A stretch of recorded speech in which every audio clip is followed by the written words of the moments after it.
In this module, we're going to be learning about group stages. We're going to introduce stage theory to you and learn about what is meant to happen at different stages of group development. So let's introduce stage theory first. It's important to mention here that while knowing the developmental trajectory of group can reduce anxiety for group leaders because they kind of expect certain behaviors of group members at various points in time, we should be careful that groups do not follow stages predictably and may cycle back through stages, so we can't rely rigidly on stage models to direct our leadership of groups. As Yolom puts it quite well, each group is like all groups in that there are common factors and issues that happen among all groups, stages being one of them.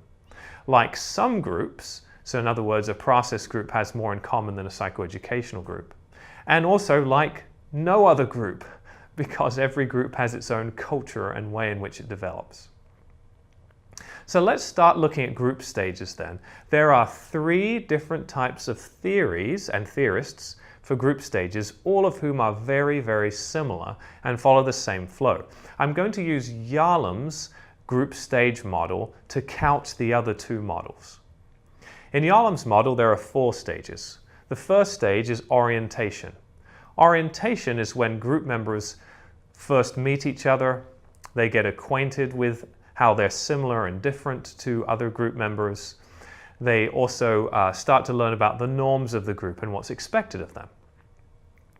The second stage, the conflict stage, has to do with there being somewhat of an awareness of difference that becomes more heightened and issues are worked through in terms of some of the, I would say, tension among members. The third stage is cohesion, which is where the group has worked through conflict and at this point has reached a place of cohesion in terms of that therapeutic factor and is working collaboratively on the group task, therefore. The fourth stage is termination, which is when the group starts to wrap up, consolidate what they've already learned, and prepare for life after group. Now, there are 2 other models that I mentioned. I'm going to look at the Corey model first because this model is very, very similar to the Yolom model with just some differences in how those stages are phrased. The first stage in Corey's model is orientation and exploration. The second is transition instead of conflict. It's the same, basically, concept. The third is working, which is the same as cohesion. And the fourth is termination and consolidation, which is again very, very similar to Yolom's termination stage. There's a third model known as the Tuckman model that has 5 stages that again is very similar to the Yolom and Corey stages with the addition of one stage that basically is breaking out the orientation stage into 2 parts. So in the Tuckman model we have forming and norming as the first 2 stages. You could consider this to be the orientation stage. Then we have storming, which is like the conflict or the transition stage. We have performing, which is like the cohesion or the working stage. And then we have adjourning, which is like the termination stage. It's kind of a nice rhyming stage model: forming, norming, storming, performing, adjourning. That's Tuckman's model. So you get a sense here for the developmental trajectory of the groups. Let's look at the first stage, orientation.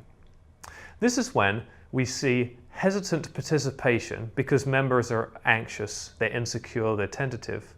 Members are asking themselves, how will this group help me?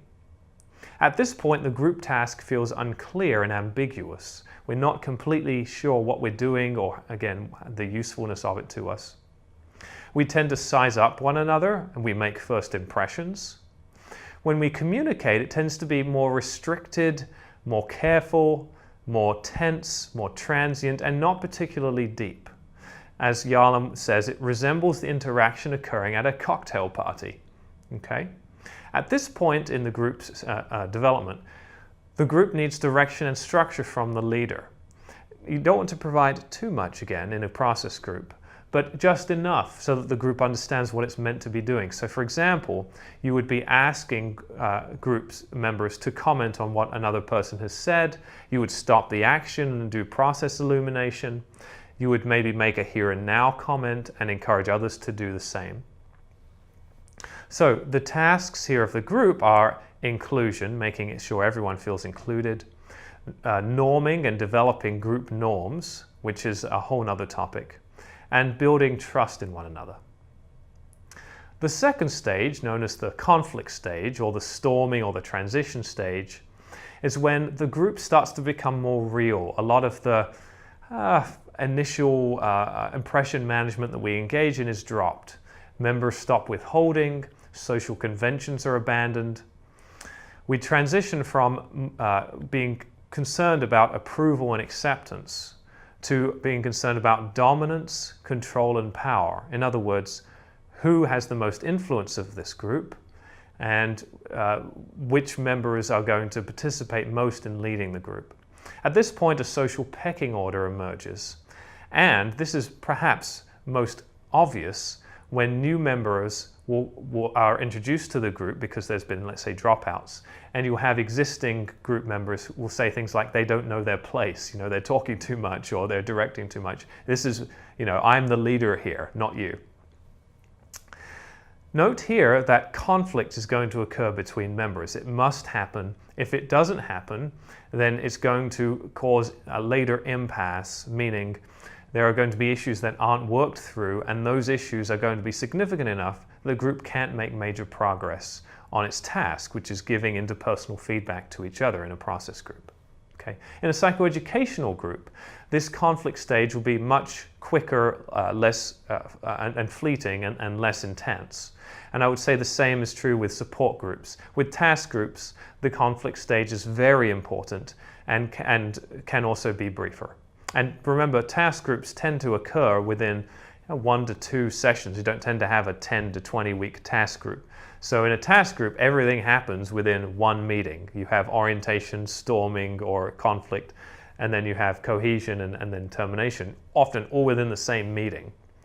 And so conflict will happen, but it's fairly brief.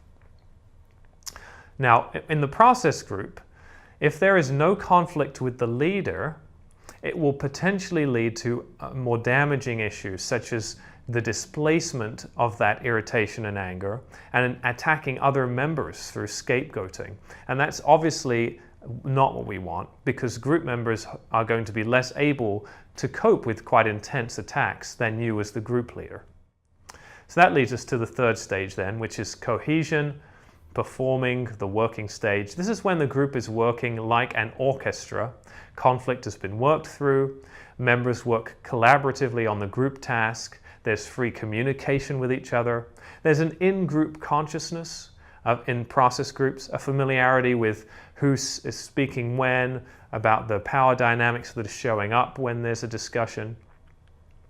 There's more trust, and there's also more risk-taking that happens. In other words, a person may share a secret that they've withheld until now. Often there's non-judgmental confrontation, and that differs from conflict, where the confrontation can be quite judgmental at first.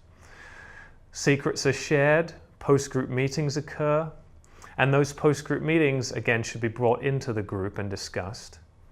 Attendance improves. Remember, attendance can be a bit spotty for the first few stages of group, where people can drop out, or there are issues with attendance, and then eventually you tend to get a core group that will move through altogether. And the group is most concerned at this point for missing members. So if there's a group session and someone is missing, in the first few stages of group, that may not be commented on, but during the cohesion stage, that would be commented on, and group members would be concerned for missing members or would comment on what it's like when that member is not in the group. That leads us to the fourth and last stage of group process, which is the consolidation stage or the termination stage, sometimes called the adjourning stage in Tuckman's model. In the termination stage, it's very important that we do attend to a closing of the experience. Because, and this is true for individual counseling and basically every experience you have, the way that an experience ends will color your memory of the entire experience. So if we close well on a high note, we're going to remember that experience in a more positive light than if it does not end well. And now, how do we help the group to end well? Well, we would reinforce changes that members have made, highlight those, talk about them. We would look at generalization, so how can you take those changes and apply those in your life outside of the group? I think it's important to mention here that we're going to have, during termination, some members that will not have changed as much as you or other members would have liked them to.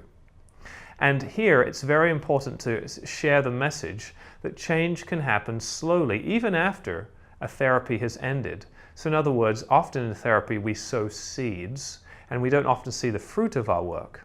But that doesn't mean that growth can't occur even after therapy has ended. And members should know that because, again, it'll open the door to potential change that could occur even after the group has ended. Now, because termination is the ending of something, members may pull back and may not attend the last session because it can recapitulate lost experiences for people.